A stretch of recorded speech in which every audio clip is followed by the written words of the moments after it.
Imagine que você está em um dia cheio de problemas. O trânsito está caótico, você tem prazos apertados no trabalho e ainda precisa resolver aquelas questões familiares do dia a dia. Então seu coração dá aquela acelerada e sua mente ela não para. E vem aquela sensação de sufocamento. Agora pense em outra pessoa passando pela mesma situação, mas focando no que pode controlar e seguindo em frente sem se sentir esmagado pela pressão. Então, qual seria a diferença entre essas duas pessoas? A resposta está na maneira como cada uma delas escolhe reagir ao estresse. O estresse ele é inevitável, mas estar estressado é opcional. Então, vou dividir esse vídeo em 4 partes rápidas e a última é a mais importante de todas. A primeira parte é o relato de um filme, a segunda parte é exemplos de resiliência, a terceira, visão psicológica e a 4, aplicação na prática. Então, um filme que reflete bem o que estamos falando é A Procura da Felicidade. A história ela vai acompanhar a vida de Chris Gardner. É um homem que tem dificuldades financeiras extremas. Ele sofre despejo e até mesmo noites dormindo em banheiros públicos. Apesar de todas essas adversidades, ele mantém o foco no que ele pode controlar, que é o seu esforço, sua dedicação e seu compromisso com um futuro melhor para ele e o seu filho.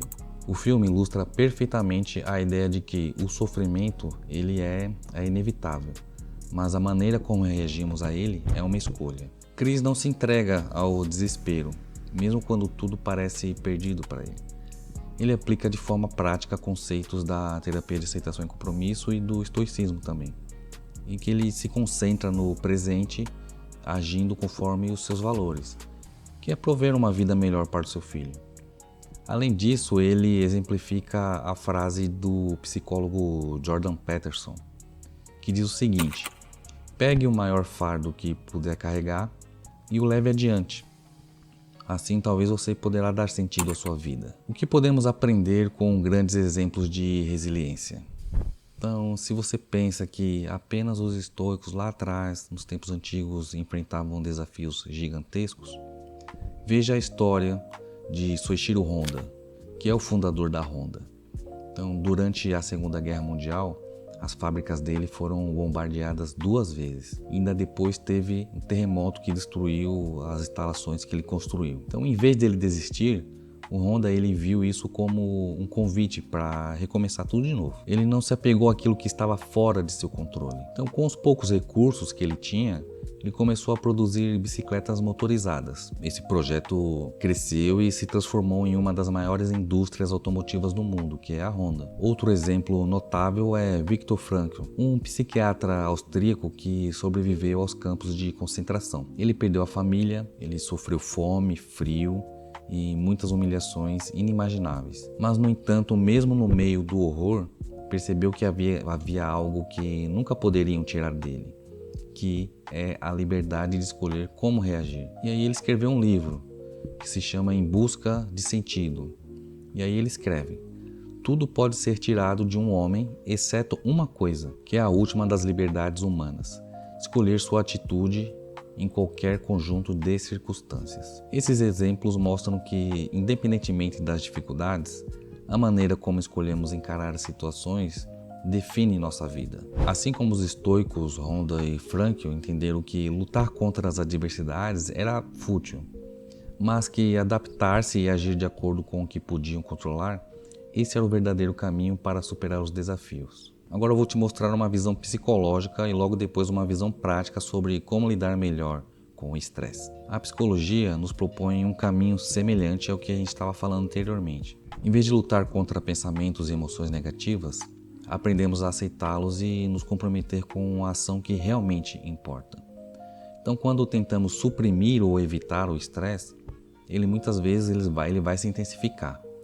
Mas quando aceitamos que faz parte da experiência humana e conseguimos redirecionar nosso foco para aquilo que podemos fazer, ele vai perdendo o poder sobre nós. Agora eu vou te mostrar uma visão prática sobre como lidar melhor com o estresse. Então, primeiro, não fugir das emoções, mas permitir que elas existam sem nos dominar. Separar-se dos pensamentos, vendo-os como eventos mentais e não verdades absolutas. Lembrar que pensamentos são pensamentos e na maioria das vezes nossos pensamentos não correspondem à realidade. Desenvolver a atenção plena ao que está acontecendo agora, sem ficar preso no passado ou ao futuro. Focar naquilo que pode ser resolvido agora, naquele momento. Identificar o que realmente importa e orientar nossas escolhas com base nisso. Então, como podemos aplicar isso no dia a dia? Então, primeiro, entender que o estresse faz parte da vida. Reconhecê-lo é o primeiro passo para lidar com ele. Focar no que podemos controlar. Não podemos mudar o trânsito, mas podemos sair mais cedo, ouvir alguma coisa para aproveitar o tempo. Você já percebeu que quando você se organiza antecipadamente, parece que as coisas funcionam melhor? Você sai de carro ou vai pegar o trem ou o ônibus, os sinais parecem que estão sempre verdes, o trânsito parece que é menor, o ônibus também aparentemente ele não atrasa. Em vez de ver uma situação desafiadora como um problema, encare como uma oportunidade de aprendizado. Então defina quais são seus valores e comprometa-se com eles. Então você pode se perguntar, o que realmente importa para mim? Direcionar as suas ações nessa direção. Então, em vez de fugir do estresse, você pode também se perguntar, o que esse sentimento está tentando me ensinar? Falar sobre isso parece fácil resolver as coisas, mas eu sei que não é. E no momento do estresse, nós ficamos cegos e a maioria das vezes deixamos ser dominados pelas emoções. Mas começando a praticar a reflexão sobre isso, nós podemos melhorar muito a nossa vida cotidiana. Então eu posso te deixar uma pergunta. Agora pense em um momento recente em que você se sentiu estressado. Como seria se, em vez de lutar contra esse sentimento, você simplesmente aceitasse a sua existência e direcionasse seu foco para a solução do problema de modo mais objetivo?